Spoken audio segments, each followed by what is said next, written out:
Esse vídeo vai ser um vídeo difícil. Olá, eu sou a Gabi Fadel e bem-vindos ao Fadel News, aquele vídeo onde eu comento as principais notícias da última semana. E antes da gente começar, você já sabe, né? Não se esquece de curtir aqui e se inscreve caso você curta aqui o Fadel News. E eu, preciso começar falando sobre o que é agora o maior massacre do Brasil, superando Carandiru, que até então, se não me engano, eram 112 ou 111 mortos. E agora o massacre no Complexo do Alemão e na Penha, no Rio, já está com 129 mortos, esse é o número oficial agora, mas o que se fala é, na verdade, de 132 mortos. Desses 132, 4 seriam policiais.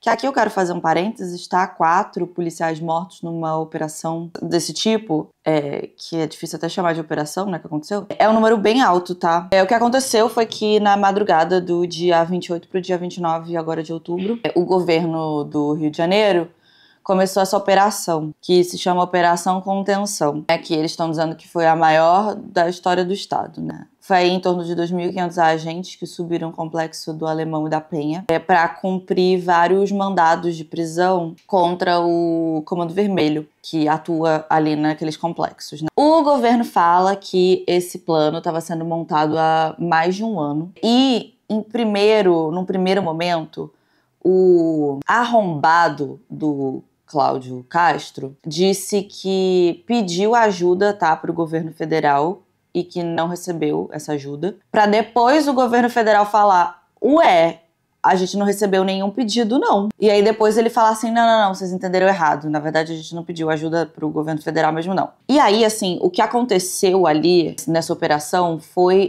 uma cena de guerra. Sim. Teve helicóptero, teve barricada com ônibus queimado, com carro queimado. Teve relato de que os traficantes teriam usado drone para jogar granada. E, inclusive, a cidade do Rio de Janeiro parou, né? A não ser que você estivesse no Leblon, aí tudo bem, aí você tava na fila para comprar pãozinho na padaria.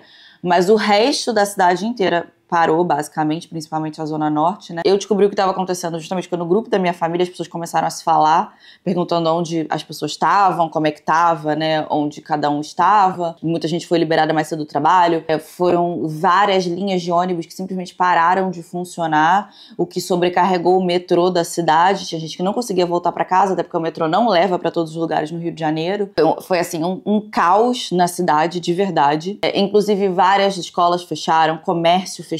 Foi algo que afetou quase que a cidade inteira. Inicialmente, eles falaram que tinham sido 64 mortos, entre esses 64, 4 policiais e 81 pessoas presas. Só que o que aconteceu foi que no dia seguinte, esse número aumentou e esse número aumentou muito, porque a própria população, os próprios moradores do Complexo do Alemão e da Penha foram numa região de mata que tem ali perto, onde tinham sido jogados corpos lá. Essas pessoas, esses moradores que fizeram a retirada desses corpos, né? Eu li um depoimento de uma fotógrafa que acompanhou todo esse processo e ela disse que tinha muito corpo ali, por exemplo, que estava com marca de facada, né? Tinha corpo que estava sem cabeça. O que indica, o que a gente pode tirar de conclusão disso, de gente com facada, de gente, corpo sem cabeça, né? Falou que tinha gente que estava quase com membro, enfim, uma cena horrorosa, de gente com o rosto desfigurado, um negócio horroroso, assim. E o que dá pra tirar de conclusão dessas coisas, né, é que a polícia estaria ali, né, e essa conclusão tirada de acordo com o resultado desses corpos, né, como eles se encontraram. A polícia estava ali escolhendo quem ia morrer e quem ia ser preso, né? Em um dos depoimentos que eu assisti, parece uma mãe chorando, dizendo que o filho dela disse que ia se entregar, ele foi se entregar, e ele estava entre esses corpos encontrados. Então, assim, por que uma pessoa que se entregou apareceu morta? Os próprios moradores tiraram esses corpos dali da mata, levaram em Kombi, em caminhonete e expuseram esses corpos todos na Praça São Lucas, na Penha. E foi uma decisão dos moradores, né, de colocar essas pessoas ali para que, as famílias pudessem fazer o reconhecimento dos corpos E 2, para que as pessoas vissem mesmo o que aconteceu, como essas pessoas estavam, né? É uma cena terrível, horrorosa. E aqui eu quero dizer para vocês que esse número de mortos é maior do que em um dia de guerra de Gaza, né? É um número absurdo, uma quantidade absurda. A polícia do Rio de Janeiro diz que todas as pessoas que morreram estavam vinculadas ao tráfico, tá? Que eu, particularmente, Gabriela, acho extremamente difícil. Tá? Mas, todavia, entretanto, vamos dizer que isso seja verdade, tá? Ainda assim, isso não justifica. Não justifica. Porque no Brasil não existe pena de morte. Não existe. Uma operação só seria bem sucedida se todas as pessoas saíssem presas.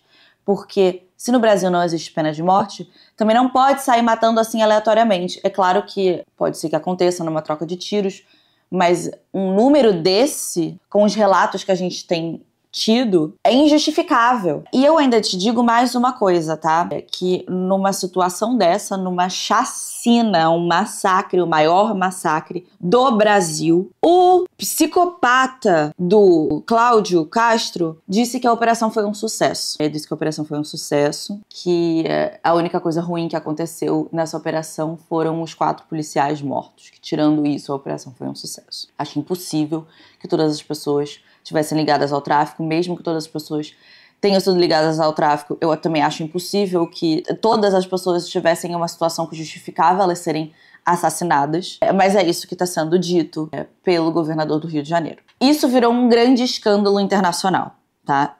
Eu, aqui em Barcelona, já ouvi de pessoas falando isso, pessoas que eu nem conheço, tá? Falando isso quando elas descobrem que eu sou do Rio de Janeiro. Teve impacto na ONU, teve impacto internacional, está todo mundo falando disso. É um vexame para um país. Eu tenho certeza que isso vai ser investigado. Inclusive já tá rolando investigações, né? Já foi pedido para investigar o estado que esses corpos foram encontrados, para ver as câmeras que tinham no colete dos policiais, para investigar o que foi feito, né? Todas as entidades de direitos humanos consideram um absurdo o que aconteceu, um absurdo um país como o nosso, em 2025, acontecer algo do tipo, é um absurdo. E tem que ser investigado realmente essa discrepância do número inicial de mortos, depois com os corpos encontrados na mata. E aqui eu te digo mais uma coisa, tá? Essa operação é uma operação burra. É uma operação burra. Quando sobe na favela e vai lá e massacra um monte de gente, e tem sempre um monte de gente inocente que leva bala perdida, que é confundido com um traficante, que sempre as pessoas que estão ali, que moram ali, que vivem num pânico. Porque daí, assim, imagina você é um morador agora de uma comunidade dessa, que daí você tem o Comando Vermelho, e o Comando Vermelho já não é a sua melhor opção, né, de quem tá controlando ali, né, quem manda, digamos assim, naquele espaço. Só que quando o governo do estado aparece, é pra fazer uma coisa dessas, é pra tratar as pessoas, seus vizinhos dessa forma, é pra causar trauma em todas essas crianças que moram ali. Aí você fica pensando, sim, e parece que é uma opção melhor também pra você? Isso não vai criar uma desconfiança absurda em todas as pessoas que moram ali do estado? Outra coisa, toda vez que você tem uma violência desse tamanho contra as pessoas, isso radicaliza as pessoas pro mal, pro ruim, porque é o que aconteceu com Carandiru, que no final foi uma das coisas que causou a criação do PCC, né? Foi o massacre do Carandiru. O Comando Vermelho tem uma história muito parecida também. E é isso que acontece historicamente no mundo. Outra coisa, você acha que as pessoas principais numa indústria bilionária, que é a indústria das drogas, que vem dos Estados Unidos, que vem internacionalmente, essas drogas, a maioria não é produzida no Brasil, elas chegam no Brasil, seja por avião, seja por cruzar a fronteira, seja por navio, assim, é uma indústria bilionária, com uma logística absurda internacional, e você acha que você subir uma favela, você prender algumas pessoas e matar outras várias, solucionou o problema do tráfico? Solucionou o problema da guerra contra as drogas? Porque você matou ali um traficante, imediatamente apareceu outra pessoa no lugar para cobrir o lugar dele. Não é assim que se funciona. Não é assim que funciona. Tem que ver o que foi feito com o PCC em São Paulo. Uma operação que ninguém morreu, que foi lá e desmantelou o metanol dos postos de gasolina, que virou uma outra coisa. Ninguém morreu por causa disso. Muito mais dinheiro tinha envolvido ali, que não é subir a favela, aterrorizar toda uma população pra prender gente que vai ser imediatamente substituída no sistema do Comando Vermelho. Não serve pra nada isso. Não é assim que se faz o que vocês querem que seja feito. Vai ter que ficar subindo todo mês a favela. E não vai adiantar, porque é o que tá sendo feito há anos, há décadas, e não funciona. E aqui, foram apreendidos, tem gente que fala de 75 fuzis, outros lugares falam de 93, as informações divergem de quantos fuzis foram apreendidos nessa operação. Muito mais fuzil foi apreendido numa mansão na Barra do que nessa operação. Essas pessoas, as pessoas principais, elas não estão ali. Não é assim que você faz o negócio. É um absurdo você fazer isso, um governo fazer isso, é um absurdo. E a gente ainda tem que ouvir de algumas pessoas que falam, acontece, às vezes morrem umas pessoas inocentes para você conseguir lidar com um crime organizado, vale a pena. Se fosse o seu filho que mora numa rua asfaltada, talvez na zona sul do Rio de Janeiro, ou qualquer outro lugar, você também acharia que vale a pena? Ou você acha que realmente todo mundo que mora na favela é bandido? Porque assim, é de uma falta de tato, uma falta de contato com o mundo absurda você achar que todo mundo que mora na favela tem a ver com tráfico. É um absurdo. E só porque a pessoa é pobre agora, ela paga por isso. A vida dela tanto faz. É um preço que você pode pagar por uma coisa que não vai solucionar porra nenhuma. Um vexame internacional o que aconteceu. É por uma coisa absurda pra tentar fazer emplacar, porque é isso agora o discurso dos bolsonaristas, né? Tentar fazer emplacar esse discurso de narcoterrorismo, que daí você usa a palavra terrorismo porque isso implica em uma coisa que é muito maior e muito mal vista pelos Estados Unidos, é um crime absurdo nos Estados Unidos, porque está sendo criada ali uma dialética que os bolsonaristas querem que os Estados Unidos intervenham no Brasil, faça o que está acontecendo, por exemplo, na Venezuela, ali no Mar do Caribe, onde os Estados Unidos está atacando navios sem nenhuma prova concreta de que esses navios têm a ver com narcotráfico, tá? Fonte, voz da minha cabeça. Eles dizem que aquele navio e aí eles vão lá e eles atacam aquele navio. Para usar essa justificativa para que os Estados Unidos façam a mesma coisa no Brasil. Dizer que o Rio de Janeiro, por exemplo, é um narco-estado que é controlado por narcoterroristas para que haja, então, essa intervenção norte-americana. E ainda tem gente dizendo que o Lula tem a ver com essa coisa toda, né? Dizendo que o nosso governo permite esses narcoterroristas e trabalha com eles. Está se criando uma dialética desse tipo. E o Cláudio Castro, bolsonarista que adora lamber as bolas lá do Bolsonaro, né? Assim, muito convenientemente, fez tudo isso, essa operação ali, né? Bem quando está criando essa dialética, que não adianta nada. Não adianta porra nenhuma, você tem que ser muito burro pra achar que isso vai adiantar alguma coisa. É burro, é burrice, tá? É burrice. Não tem outra coisa que eu posso te falar que não que você é uma pessoa ignorante, burra, infelizmente, assim, que não consegue fazer um raciocínio lógico básico. Se você acha que isso vai solucionar algum problema. E assim, eu acho que é importante a gente conseguir abrir os olhos das pessoas que pensam dessa forma, para que elas entendam que não é assim que funciona, que não é assim que se controla o problema, que não é assim que se soluciona nada, que isso é apenas um grande vexame para o nosso país e um trauma para as pessoas que moram nesses lugares, que têm que conviver com isso diariamente. Existe pesquisa, tá, que fala sobre como crianças que moram em lugares que tem esse tipo de confronto, né, do tráfico com a polícia, que passam por esse tipo de violência, tem resultados muito piores na escola, né, assim, como isso interfere nas pessoas, né, na criação das pessoas, em tudo que a pessoa sente, você só piora a situação de quem mora ali fazendo um negócio desse. Sim, é uma tristeza absurda e sinceramente, assim, alguém tem que tirar a caralha do Cláudio Castro da porra do... Acho que eu já falei 30 nomes diferentes pra ele nesse vídeo. Tem que tirar a porra do Cláudio Castro da caralha do governo do Rio de Janeiro. Esse homem vai acabar com o que sobrou da porra do meu estado. Assim, é coisa de verdade, é coisa de psicopata. É coisa de psicopata. Enxergar as coisas dessa forma, fazer as coisas desse jeito e afetar a população dessa forma. É muito difícil estar informada nesses últimos anos, sabe? Desde 2020. Muito difícil as coisas que têm acontecido. Terrível. Terrível.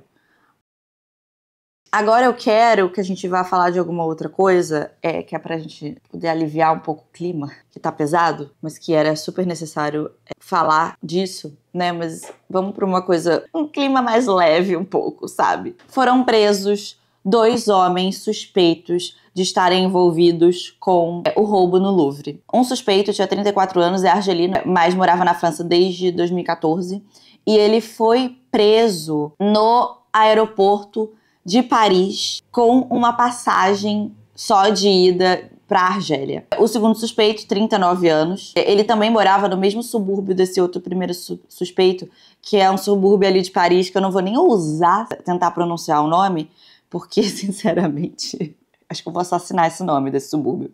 E ambos teriam admitido envolvimento parcial com o roubo. A gente não tem muitos detalhes sobre o que eles falaram, sobre o que seria esse envolvimento parcial e tal, porque como ainda tá rolando as investigações, né, a polícia francesa não quis dar muitos detalhes para não atrapalhar. Então, vamos ficar na curiosidade por enquanto mesmo. Inclusive, os dois, eles já estavam sob vigilância antes, né, ou seja, assim, já estavam sendo investigados, acompanhando e tal, e foi na hora que um deles foi pro aeroporto que eles decidiram, né, então fazer alguma coisa pra ele não sair do país. Eles falaram que o que levou eles a encontrar esses 2 suspeitos foram alguns indícios de DNA que eles conseguiram encontrar, tanto nas scooters que eles tinham usado, né, quanto luva, capacete, etc. Inclusive as joias continuam desaparecidas, tá? Não se sabe ainda se elas já foram desmontadas, se elas estão com alguém, alguma outra pessoa, continuam desaparecidas. Inclusive, aí depois, na noite do dia 29 pro dia 30, eles fizeram mais 5 prisões de pessoas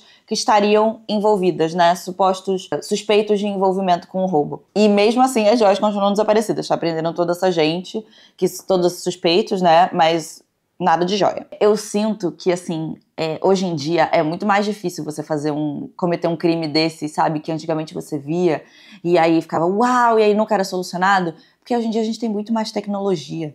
Essa coisa do DNA, de ter câmera de segurança em tudo quanto é lugar, são coisas que, assim, dificultam muito a pessoa realmente se safar com o crime cometido. A gente não vê mais as pessoas se safando tanto, né? É claro que são suspeitos, né? Alguns deles têm link de DNA, mas a gente não sabe ainda as informações todas com detalhes, né? E é claro, todo mundo é inocente até que se prove o contrário.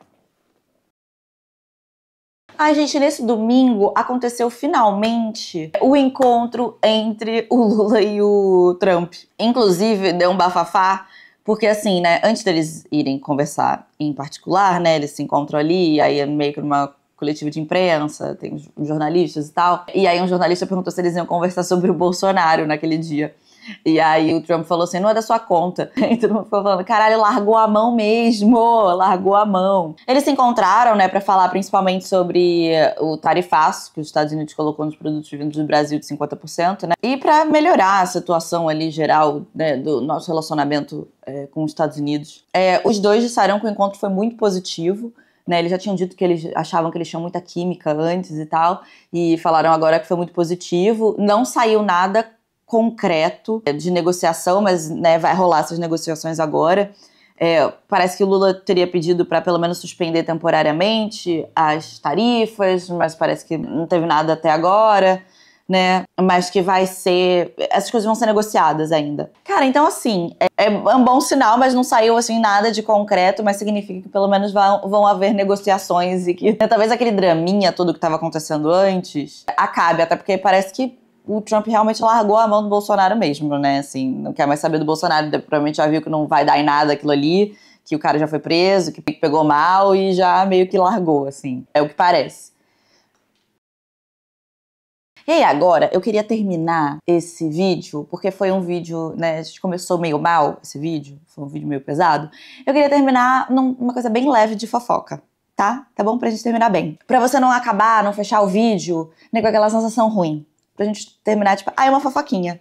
Porque o que acontece? A Lily Allen lançou essa semana o álbum novo dela, chamado West End Girl. E, gente, assim, era isso que eu queria que todo mundo que lançasse um álbum falando sobre o relacionamento que acabou e tal, fizesse. Me apresentasse, assim, fatos concretos, me contasse tudo com todos os detalhes. sabe assim? O bagulho, só falta ela me dizer o dia, a hora e o local de tudo que aconteceu. Basicamente, o que a Lily Allen conta na história desse álbum, na letra desse álbum, né, é o fim do casamento dela com o David Harbour, que, se você não sabe, é o cara lá do Stranger Things. E aí ela conta com riqueza de detalhes nas letras como que esse casamento acabou. Basicamente, ela fala o seguinte, aqui eu vou contar a história, tá? Que você tira de conclusão baseada no álbum dela, né? Que eles casaram 4 anos atrás. E que chegou o momento em que o David teria ligado pra ela, enquanto ela estava, inclusive, num hotel, que é isso que ela conta na música. E meio que falado que ele queria abrir o relacionamento. Uma coisa meio assim, uma ligação meio assim. Tipo,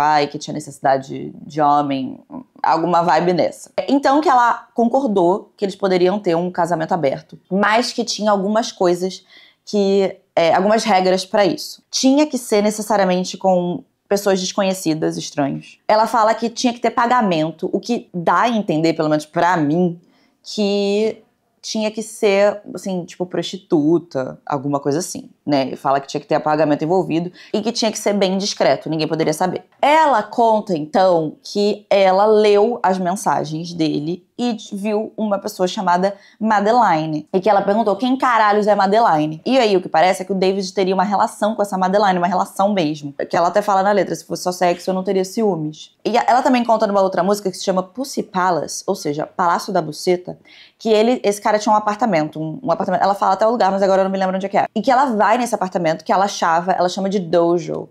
Que dojo, eu acho que é uma brincadeirinha, tipo, dizendo que é um lugar que você faz artes marciais e tal, e o David Harbour faz artes marciais. Não sei qual, tá? Mas faz. Então acho que é uma brincadeirinha meio que com isso. Que ela fala, achava que era, tipo, só um dojo, mas era um Pussy Palace, era um palácio de buceta. Porque ela fala que ela chega lá e aí ela encontra, tipo, um saco com vários brinquedos sexuais, né? Com um monte de camisinha, com butt plug e tal, não sei o que, enfim.